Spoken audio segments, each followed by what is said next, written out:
Maxine, 29 ans, conduisait ce soir-là pour arrondir les fins de mois. Une habitude. Uber, Lyft, ça l'aidait à respirer un peu entre deux salaires. En général, les courses se passaient sans souci. Les clients étaient polis, parfois même agréables, mais ce soir-là, tout allait basculer. Elle venait à peine de déposer un passager lorsqu'une nouvelle course apparut. Une quarantaine de minutes, une trentaine de dollars. Classique. Le point de rendez-vous à un restaurant japonais assez chic, juste à côté d'un dispensaire décrépit. Elle se gara, marqua son arrivée, puis une minute passe, 2, 3, et là elle l'a vue.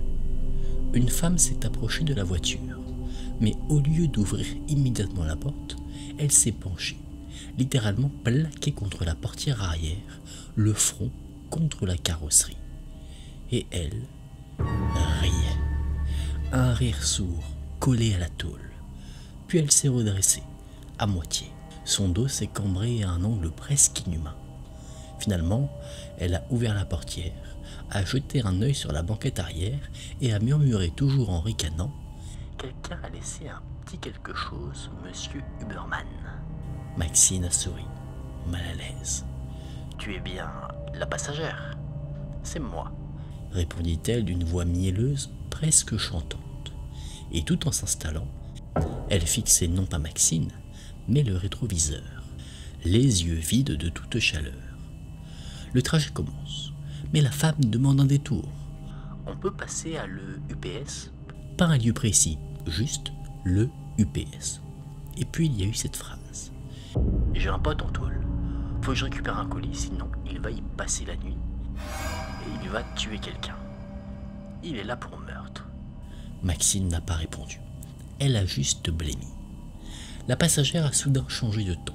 « T'inquiète, on va rester sur la route. Uber, ça paie bien. » Et puis une nouvelle question, posée avec une douceur glaçante. « Tu aimes bien ta voiture ?» Mais c'est quand elle a commencé à parler, au vide, que Maxine a compris que là, elle était en danger. La femme s'est tournée vers la place vide à côté d'elle, puis vers le coffre. Elle parlait, elle répondait, elle s'énervait. « Il dit qu'elle est jolie cette voiture. J'ai un boulot, ok? Je suis pas une voleuse. » Elle tapait des pieds, hurlait sur des présences invisibles. Et puis d'un coup, elle s'est tue. Un silence pesant.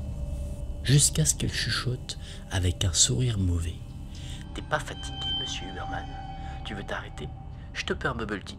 Tu pourrais faire une petite sieste avec moi. » Maxine sentait la sueur froide lui couler dans le dos, ses doigts cramponnés au volant. « Non, ça ira. » Mais la femme insistait. « Tu vas tuer quelqu'un si tu ne t'arrêtes pas. T'as deux choix, faut choisir. » Plus d'une fois, Maxine a voulu arrêter la voiture, mais elle savait au fond que si elle s'arrêtait, elle ne repartirait pas. Elle n'était pas seule dans cette voiture. Il y avait elle et il y avait ce qu'elle emportait avec elle. Arrivée enfin à destination, la femme descend, puis s'approche de la vitre côté conducteur. Son visage se plaque contre la vitre et elle souffle. « N'oublie pas de manger. » Choquée par ce qu'elle avait vécu pendant cette soirée, Maxine n'a plus conduit pendant une semaine.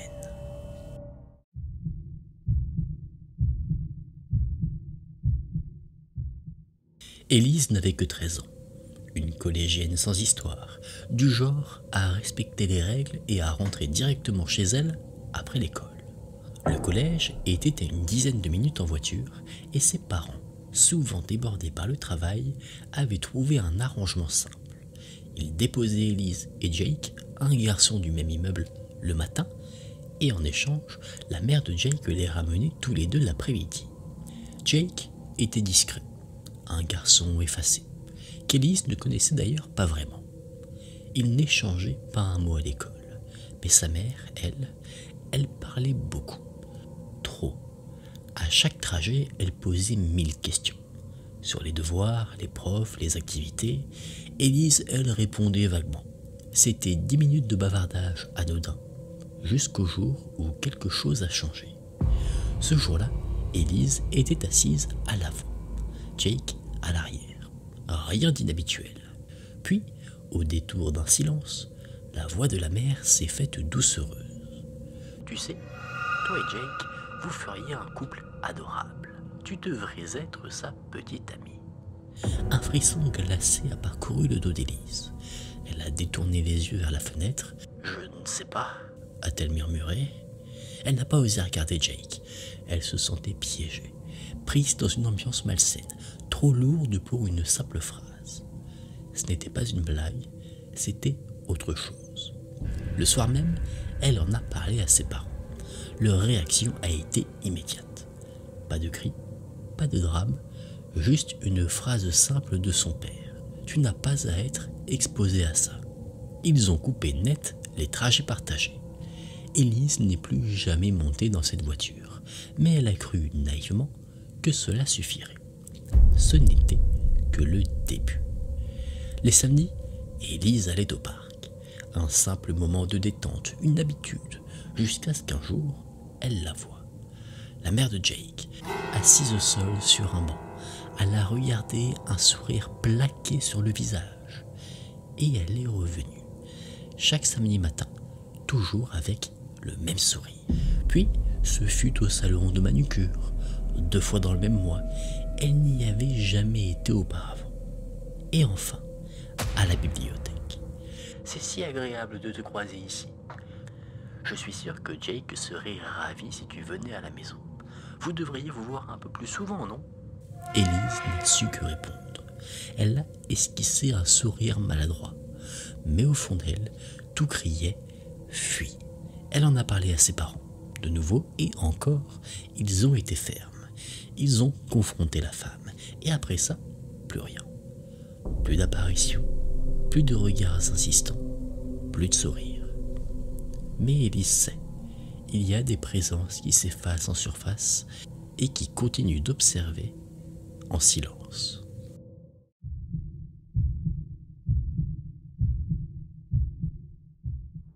Thomas avait 10 ans cet été-là. Il jouait sur la véranda avec son cousin dans cette vieille maison posée au milieu de nulle part, là où la route s'efface en poussière et où le silence s'installe comme une nappe. Pas un voisin à l'horizon, juste les arbres, les grillons et la chaleur. Il riait, il faisait des cabrioles, une fin d'après-midi tranquille dans un coin où il ne se passe jamais rien. Et puis, une voiture s'est arrêtée. Pas un pick-up de fermier, pas une voiture de voisin, non, une berline noire, lisse, étrangère à ce décor. Un homme en est sorti, lentement. Trench coat long, lunettes noires, chapeau tiré bas sur le visage. Et dans ses mains, un appareil photo. Un énorme appareil photo, comme ceux qu'on voit dans les films. Rien à voir avec le petit compact familial. C'était du matériel de professionnel, de chasseur d'images. Mais il n'a rien dit, pas un mot. Il a juste levé l'objectif et il a commencé à les mitrailler. Thomas, gamin plein d'entrain, a cru que c'était un jeu, une blague, un paparazzi farceur. Alors il a posé, il a souri, il a fait l'idiot avec son cousin. Il pensait être dans un film. Il ne voyait pas encore le malaise qui s'installait. Mais quelqu'un l'a vu. Leur oncle. Il a surgi du garage en hurlant. Une voix brute, tranchante, et là l'homme a reculé. Brusquement, il a sauté dans sa voiture sans dire un mot, a claqué la portière et a redémarré en trombe, avalé par le nuage de poussière du chemin. Ils ne l'ont jamais revu. À l'époque, Thomas n'avait pas compris. Il avait simplement rangé ce moment dans le tiroir des souvenirs bizarres. Mais aujourd'hui encore, lorsqu'il y repense, une sueur froide lui remonte le long de l'échine. Un inconnu, camouflé, au milieu de nulle part, avec un téléobjectif pointé sur 2 enfants, un homme qui n'a jamais eu de nom, jamais eu de raison d'être là. Et personne ne saura jamais ce qu'il est venu chercher.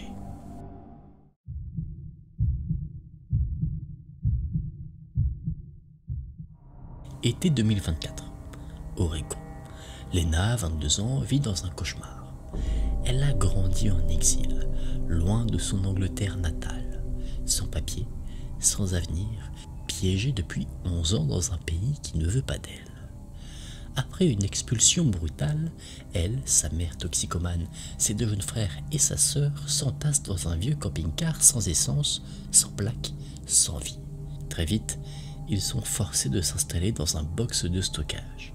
Pas d'électricité, pas d'eau, seulement l'obscurité, l'humidité et la présence constante de vieux hommes inquiétants qui gravitent autour des drogues, de la violence et de leur mère. Lena survit. Elle mendie de quoi manger, parfois en échangeant quelques mots doux en ligne contre quelques dollars pour nourrir ses frères. L'une de ses contacts virtuels, une femme de 29 ans prénommée Sacha, lui propose un refuge. « Viens en Floride et je t'achète un billet. Commence une nouvelle vie. » Elle n'a jamais voyagé seule, elle a peur, mais elle n'a plus rien à perdre. 2 semaines plus tard, elle monte dans un avion. Terrifiée par les hauteurs, désorientée par les escales et privée de sommeil, elle atterrit à l'autre bout du pays, dans un état étouffant, au bord de l'effondrement. À la sortie du terminal, Sacha l'attend. Trop proche, trop vite. Elle l'attrape, la soulève, lui tient la main comme si elles étaient déjà en couple. Lena ne réagit pas, elle est trop épuisée, trop perdue. Et le cauchemar ne tarde pas à recommencer. Lena découvre un mobil-home sordide, partagé avec un homme étrange qui travaille pendant que Sacha dépense tout leur argent en cannabis. La promesse d'un refuge se transforme en isolement constant. Lena dort mal, mange peu, fume pour tenir le coup. Mais Sacha est partout, collante, contrôlante, tactile malgré les refus. Elle l'appelle sa copine alors que Lena a clairement dit non. Les jours passent et les humiliations s'accumulent. Sacha crie, s'énerve, l'insulte et exige des relations intimes. Elle va même jusqu'à lui acheter des produits aphrodisiaques pour la stimuler. Elle fouille son téléphone, critique sa famille, jalouse ses messages. Lena pleure souvent. Sacha lui dit de rentrer chez elle, un lieu qui n'existe plus. La nuit, elles dorment dans le même lit. Lena doit tourner en larmes, tandis que Sacha hurle ou claque les portes. Une nuit, elle l'arrache de sous les couvertures pour la forcer à discuter dans le camion. Lena n'a plus de force. Elle obéit, puis s'effondre. Elle fume en silence pendant que Sacha l'ignore ou l'accable. Et quand Sacha n'a plus d'herbe, elle devient encore plus violente. Les mêmes manies que la mère de Lena refont surface. Manipulation, caprice, menace passive, puis des crises. Un soir, au bord de la mer, après une longue dispute, Sacha s'enfonce seule dans l'eau, tout habillée. Elle joue les héroïnes tragiques, tandis que Lena, à bout, reste seule sur le sable. Puis la phrase de trop tombe. Lena parle de son fils, et Sacha explose. Elle la traite de tous les noms, lui hurle de partir vivre dans la rue. Lena rentre, et elle fait sa valise. Elle veut fuir, mais n'a nulle part où aller. Elle contacte une amie de longue date, une vraie. Elle promet de venir la chercher. Mais Lena ne tient plus. Elle prend un Uber vers un hôtel miteux. Le chauffeur est louche, le gérant la prévient. Si quelque chose de bizarre se passe, viens me voir. Dans la chambre, il y a des cafards, on entend des cris dans la rue, des regards glauques derrière les rideaux. Et pourtant, c'est la première vraie nuit de sommeil qu'elle trouve depuis des mois. Le lendemain, sa meilleure amie arrive. Elle la récupère, l'accueille chez ses parents et Lena découvre ce qu'elle n'a jamais connu. La paix, le calme, l'amour gratuit. Elle passera le mois le plus doux de sa vie dans ce garage transformé en chambre. La dernière fois qu'elle reverra Sacha, ce sera pour récupérer son passeport.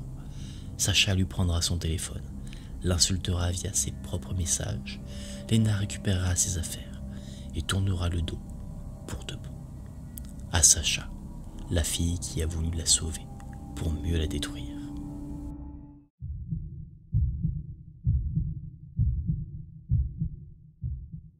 Alyssa avait 18 ans quand elle a rencontré ce garçon. Il venait d'un petit groupe d'ados un peu plus jeunes, 16 ou 17 ans à l'époque, qu'un ami commun lui avait présenté. Ils fumaient un peu, traînaient ensemble, rien de bien grave. Puis, la vie l'a emportée ailleurs. Elle a déménagé de l'autre côté de la ville, mais ses gamins l'ont retrouvée. Ils ont recommencé à traîner chez elle. Et c'est à ce moment-là, à la frontière de ses 19 ans, qu'Alyssa a sombré. Les premiers signes d'une schizophrénie ont éclaté. Elle a eu des ennuis et elle a fini par partir loin, en ville, pour se faire soigner pendant 5 ou 6 longues années. Elle pensait avoir tout laissé derrière, mais un jour, revenue chez elle, elle commence à jouer à des jeux en ligne. Et là, par le plus grand des hasards, elle tombe sur un pseudo qui lui dit quelque chose. Un type qui connaissait l'un des garçons du groupe d'avant. Ils discutent, il lui demande son Facebook et elle accepte. Grosse erreur. Très vite, il commence à lui demander de l'aide. Il lui envoie des cartes cadeaux de 25$, veut acheter des cosmétiques et de l'or dans un jeu. Il n'arrive en fait pas à comprendre comment fonctionnent les paiements en ligne. Alors, elle l'aide au début, mais il devient envahissant, obsédé. Il lui écrit toutes les 10 minutes, nuit et jour. Sa messagerie ne s'arrête jamais. Impossible de dormir, son téléphone vibre sans arrêt. La fatigue la rend malade, elle craque, elle bloque le compte. Mais ce n'est pas fini. Elle retrouve un ancien compte Facebook et découvre qu'il lui écrivait encore dessus, depuis 3 ans, tous les mois, sans réponse, toujours les mêmes phrases, comme un robot désespéré qui refusait d'admettre que c'était fini. 1 an plus tard, Alyssa recommence à respirer. Elle pense qu'il a disparu. Puis, un soir, une voisine fraîchement arrivée tambourine à sa porte. Quelqu'un l'observait depuis sa fenêtre. Un voyeur. Elle l'a surpris et il s'est enfui. Ils ont tenté de le rattraper, mais sans succès. C'était son premier jour dans l'immeuble. Alyssa sent son cœur se serrer. Son appartement donne sur une grande fenêtre, là où elle joue tous les soirs. Et elle se met à se demander depuis combien de temps quelqu'un l'observe-t-elle sans qu'elle ne le sache.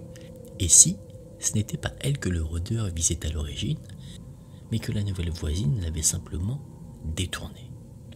Peu de temps après, sa serrure casse. Pas à moitié, elle explose littéralement, comme si quelqu'un avait essayé de forcer l'entrée. Le doute devient une certitude.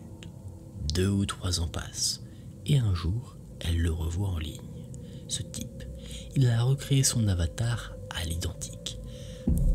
La même tenue, le même style, presque le même pseudo, tellement proche que ses amis à elle lui demandent si c'est son double. Il n'a jamais lâché prise. Un stalker numérique, silencieux, persistant, invisible, quelqu'un qui l'a suivi à travers les années, les comptes et les murs. Un garçon qui écrivait dans le vide pendant des années, qui copiait les vêtements et qui peut-être se tenait derrière sa fenêtre. Quelqu'un qu'Alyssa ne souhaite jamais rencontrer.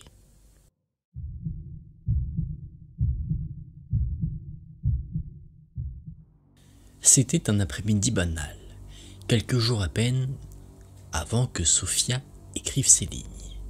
Avec sa meilleure amie, elles avaient prévu de retrouver 2 garçons dans le plus grand parc de la ville. Un coin reculé, bordé d'arbres et de silence. Loin des regards, mais assez vivant pour ne pas être inquiétant. Du moins, en apparence. Ce parc, elle le connaissait bien. Il longe quelques foyers de réinsertion et elle savait que certains y passaient leur journée. Des visages fatigués, des gens paumés, parfois dérangeants, souvent inoffensifs. Elle restait vigilante, toujours. Ce jour-là, les gars avec qui elles étaient ennuyants. Alors, elles ont traîné sur le trottoir à parler entre filles quand une jeune femme est apparue, pieds nus et en larmes, le regard hagard, le visage marqué par les pleurs. Elle les a suppliés de l'aider, de pouvoir passer un appel. Elle disait avoir perdu son téléphone, ses chaussures, mais aussi sa mémoire. Sophia lui a tendu le sien. La fille tremblait. Elle n'arrivait pas à se rappeler le moindre numéro. Puis elle a craqué. Elle a parlé d'un homme, de sortie, d'alcool, et puis d'un blanc. Plus rien. Elle dit avoir été retrouvée inconsciente sur un parking, emmenée à l'hôpital et refusée pour un examen médical, relâchée et déposée là. Ses bras étaient couverts d'ecchymoses. Elle s'excusait encore et encore de gâcher leur journée. Sophia et son amie lui ont donné de quoi boire et de quoi se couvrir. Elles ont proposé de l'emmener aux urgences et de contacter la police. La jeune fille a refusé d'appeler la police. Elle était méfiante, Sophia et son amie aussi. Elles lui ont promis qu'elle l'accompagnerait, qu'elles allaient rester avec elle, mais soudain, son visage a changé. Elle est devenue très agitée, presque hostile. L'ami de Sophia est parti chercher sa voiture et la fille regardait Sophia. Elle a chuchoté qu'elle avait peur d'être internée à nouveau. Sophia ne savait pas quoi répondre, elle ne pouvait rien lui promettre. Elle insistait alors pour être emmenée dans un petit magasin non loin. Elle devenait insistante, nerveuse, et sans savoir pourquoi, les filles ont cédé. Par pitié, par peur de la contrarier. Durant les 7 minutes de route, la jeune fille ne retirait jamais la main de son sac. Elle parlait toute seule et elle regardait toujours, sans détourner les yeux, Sophia. Elle avait un mauvais pressentiment, quelque chose ne tournait pas rond. Arrivée derrière le magasin, 2 hommes attendaient. La fille est descendue de la voiture en courant, en sanglotant. Mais aucun des hommes n'a réagi. Le plus grand lui a attrapé les poignets sans même la regarder. Sophia et son ami se sont approchés pour expliquer la situation, mais les hommes n'ont pas écouté. Ils ont dit qu'ils s'occupaient de la situation et ils insistaient pour que Sophia et son ami montent dans sa voiture. Naturellement, elles ont refusé. Elles ont proposé de suivre leur véhicule avec leur propre voiture, mais l'homme s'est énervé. La jeune fille est revenue vers elle et elle jouait comme la comédie. Elle n'avait plus une seule larme sur le visage, juste comme le masque d'une détresse fabriquée. Et puis, elle a attrapé violemment le bras de l'ami de Sophia. Elle ne la lâchait plus. Elle s'est mise à hurler, à la supplier de venir. L'ami a paniqué, donc Sophia s'est interposée pour tenter de les séparer. Un des 2 hommes s'est approché. Il a dit qu'il pensait que Sophia et son ami lui cachaient quelque chose, que elle avait fait du mal à la fille qui était maintenant très étrange. Il a donc aussi attrapé le bras de Sophia. Il a tenté de la traîner vers sa voiture. Il ne criait pas, il faisait ça très doucement, mais froidement, presque méthodiquement. Mais Sophia ne s'est pas laissée faire. Elle a tiré elle aussi, elle s'est débattue. Son amie, elle, hurlait avec un cri presque animal, un cri de ceux qu'on n'oublie jamais. Le type a lâché prise et a poussé Sophia. Il a ensuite attrapé l'autre fille et en quelques secondes, ils ont disparu en voiture. Sophia et son amie sont restées là, seules, tremblantes et paralysées. Le souffle court. Elles ont appelé la police et quelques jours plus tard, les autorités les ont recontactées. La jeune femme avait bien été hospitalisée la veille, mais pas pour ce qu'elle avait raconté. Elle était connue pour troubles psychiatriques et usage régulier de drogue. Mais l'homme lui n'était ni son copain, ni son frère, ni même un proche. C'était un inconnu, un homme déjà condamné plusieurs fois pour enlèvement aggravé. Sophia est donc convaincue que la fille sans chaussures et l'homme qui voulait l'embarquer savaient exactement ce qu'ils faisaient. Et elle espère ne plus jamais recroiser leur route.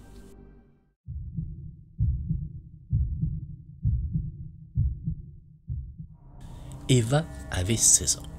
Elle venait d'un petit village isolé à plus de 40 km de la ville où elle étudiait. Les transports étaient catastrophiques, une vraie galère. 2 changements de bus pour rentrer chez elle, et s'ils étaient ratés, c'était 4 km à pied ou rien. Alors, comme chaque semaine, elle vivait à l'internat du lundi au vendredi. Et chaque dimanche, elle reprenait le bus pour rejoindre la ville. Elle arrivait toujours vers 14 h à la gare routière et attendait 1 heure ou 2 son petit ami qui, lui, venait en train d'un autre coin. Ce jour-là ne semblait pas différent des autres. Elle était assise au premier étage de la gare, casque sur les oreilles, plongée dans son téléphone. En bas, elle apercevait les allées et venues des passants. Rien d'inquiétant. Mais il y avait cette femme. Une silhouette sale et vacillante. Une quarantaine d'années peut-être, manteau épais, pantalon gris, bottes noires, au printemps. Un sac à dos usé sur l'épaule et ce liquide verdâtre qui coulait du coin de ses lèvres. Elle parlait toute seule et tournait en rond. Eva ne s'en préoccupait pas. Il y avait souvent des sans-abri dans cette gare, jusqu'à ce que la femme monte, qu'elle s'approche lentement. Elle parlait aux gens, mendiait peut-être. Puis, elle s'est arrêtée devant Eva, silencieuse. Eva a levé les yeux, la femme la fixait. Regard vitreux, désaxé, elle murmurait quelque chose. Eva a retiré ses écouteurs poliment et elle a dit « Pardon, vous avez dit quoi ?» Mais la femme ne répondait pas. Juste des sons incompréhensibles, un charabia étrange. Puis elle a commencé à fouiller dans sa poche, toujours en marmonnant. Un malaise glacé a traversé Eva. Quelque chose n'allait pas, vraiment pas. La femme sort lentement un objet de son manteau. Eva baissa les yeux. Un tesson vert, tranchant, long d'au moins 15 cm. La femme le serre dans sa paume et sans prévenir, elle le lève vers le cou d'Eva. Le temps s'est arrêté. Eva a bondi, d'un réflexe de survie pure. Elle a crié, l'a repoussé de toutes ses forces. « Mais qu'est-ce que vous faites ?» La femme n'a pas reculé. Elle a continué de marmonner, plus violemment. Le tesson toujours en main. Eva tremblait, terrifiée. Chaque fibre de son corps hurlait de danger. Elle a attrapé son sac et a crié à nouveau, le regard fixe sur la silhouette bancale, instable, dangereuse. Autour d'elle, les passants s'étaient figés. Plus personne ne riait, plus personne ne bougeait. Eva a fui, elle a couru jusqu'à la sortie. Là, 2 policiers. Elle ne leur a rien dit. À quoi bon? Ils l'auraient juste dispersée comme une nuisance. Elle est restée juste près d'eux, en silence.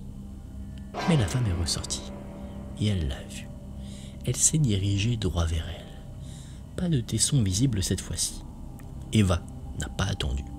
Elle s'est éloignée, a trouvé un autre coin et a disparu de son champ de vision. Elle a attendu, tremblante, jusqu'à l'arrivée de son copain. Elle lui a tout raconté. Il a pâli. Il n'a eu qu'une seule exigence, qu'elle ne l'attende plus jamais là. Et depuis ce jour, elle ne l'a plus jamais fait.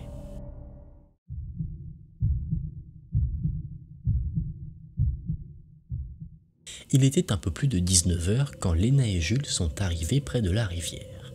Un petit coin reculé, discret, où la lumière de fin d'après-midi transperçait encore les feuillages. L'endroit était paisible, presque parfait. Ils savaient qu'on ne devait pas rester après la tombée de la nuit, mais il faisait encore clair. Ils comptaient rester une petite demi-heure, pas plus. Assis côte à côte, ils écoutaient de la musique tour à tour, quelques rires, quelques notes sur le téléphone, rien de bruyant. Et puis soudain, une lumière, violente, blanche, dirigée droit sur eux. Tout là-haut, sur la colline, un homme les fixait depuis une terrasse. Léna n'avait pas ses lunettes, mais Jules, lui, distinguait un homme d'une 60aine d'années. Le type ne disait rien, juste cette lumière braquée sur eux. Jules a levé la voix calmement. « Salut, tout va bien ?» Aucune réponse. L'homme a simplement éteint sa lampe et a disparu dans l'ombre. Ils ont échangé un regard, mal à l'aise. Puis quelques minutes plus tard, le vaisseau revient, encore plus vif, encore plus froid. L'homme était revenu, toujours silencieux, Ils ont de nouveau tenté de l'interpeller, mais rien. Il s'est retourné, a disparu une nouvelle fois. Puis à travers la grande baie vitrée de la maison, Lena a vu les lumières s'éteindre, une à une. La télé, la cuisine, puis le salon. Le silence complet. Et l'homme est ressorti. Mais cette fois, il n'est pas resté sur le balcon. Non. Ils l'ont vu enjamber la rambarde lentement et commencer à descendre la colline, discrètement, comme s'il voulait ne pas être vu. Ses pas écrasaient les herbes hautes. Il s'est faufilé entre les feuillages et s'est caché derrière un arbre. Et il les regardait. Juste, il les regardait. Il ne bougeait pas. Seul son visage dépassait du tronc. Immobile, silencieux, fixe. Le sang de Lena s'est glacé. Elle s'est levée d'un bond. On s'en va, maintenant. Jules, plus impulsif, a lancé un juron vers la silhouette. Et aussitôt, la lumière les a frappés une troisième fois. Et cette fois, elle ne tremblait plus. Ils ont couru, sans dire un mot. On entendait seulement le battement de leurs pas sur la terre sèche, et cette sensation persistante qu'ils étaient suivis, que derrière eux quelque chose les observait. Tapis, calme, calculatrice. Depuis ce soir-là, Lena n'est jamais retournée près de cette rivière. Pas même 2 jours, parce qu'elle sait ce qu'elle a vu. Pas un voisin grincheux, pas un homme qui protège sa propriété. Un prédateur qui attendait le crépuscule. Cet homme de balcon qui s'est caché pour mieux observer. Un homme qui savait très bien comment chasser ses proies.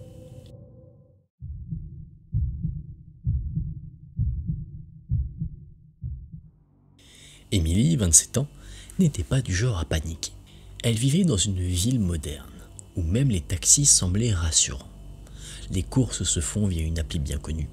Profil vérifié, GPS en temps réel, notation des conducteurs, historique des trajets, un système conçu pour faire oublier les années où on montait dans une voiture inconnue sans jamais savoir ce qui nous attendait.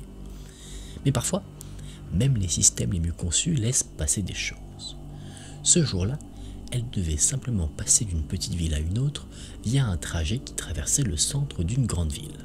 1 heure de route, pas plus. Le taxi est arrivé, bizarrement.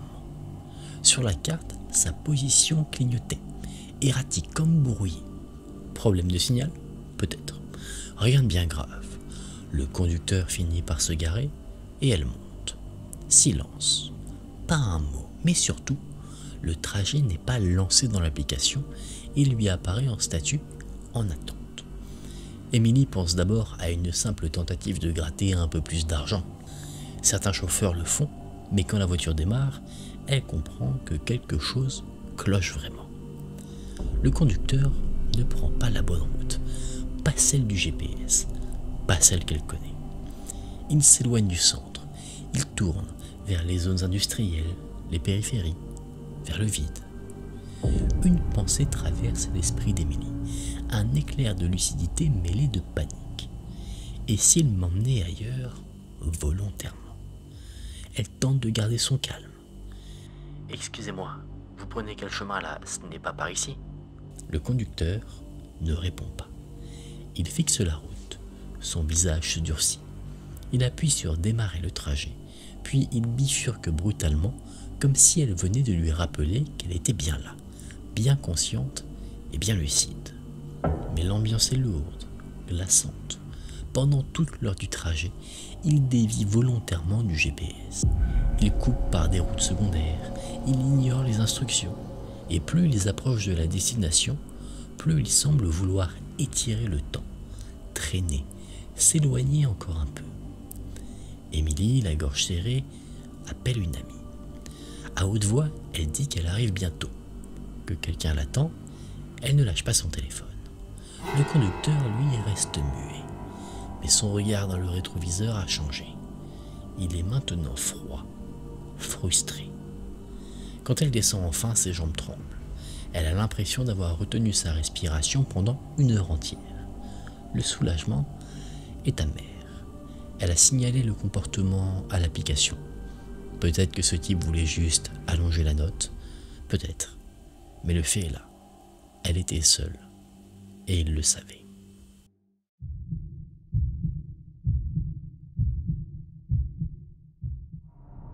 Il était environ 1h du matin.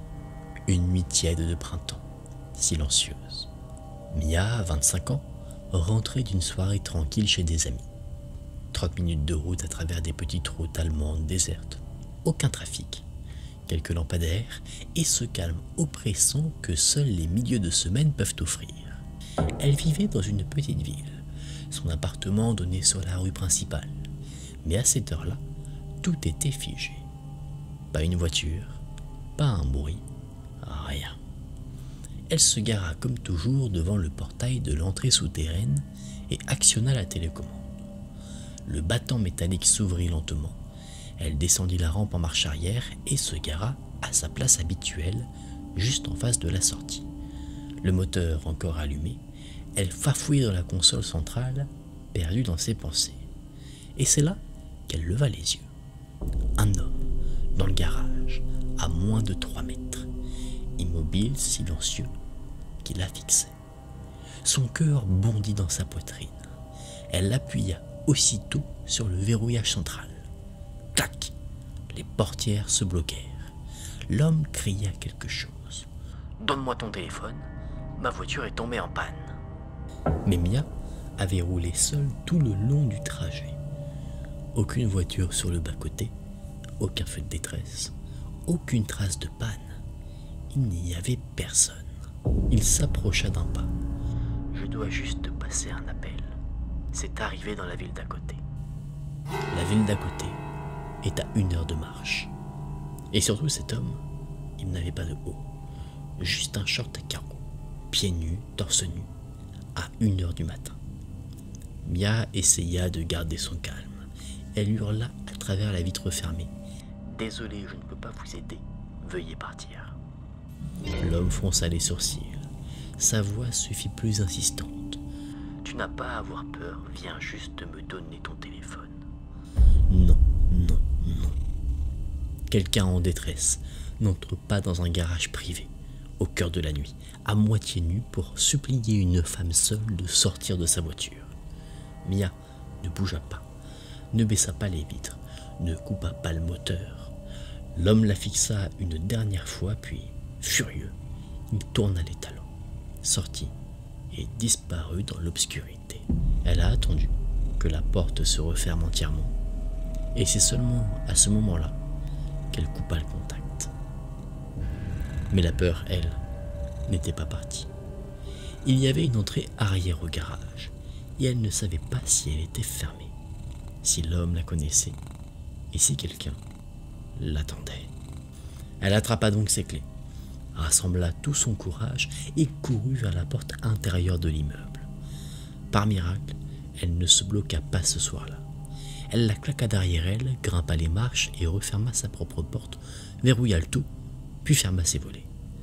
Enfin, elle s'écroula sur le sol, tremblante, incapable de dire ce qui venait d'arriver, incapable de comprendre ce qui aurait pu arriver. Elle n'a jamais revu cet homme, mais depuis, elle attend toujours que la porte soit fermée à 100% avant de bouger. Elle reste en alerte, elle quête le moindre bruit, la moindre ombre, parce qu'elle sait désormais qu'il suffit d'un regard levé pour que tout bascule.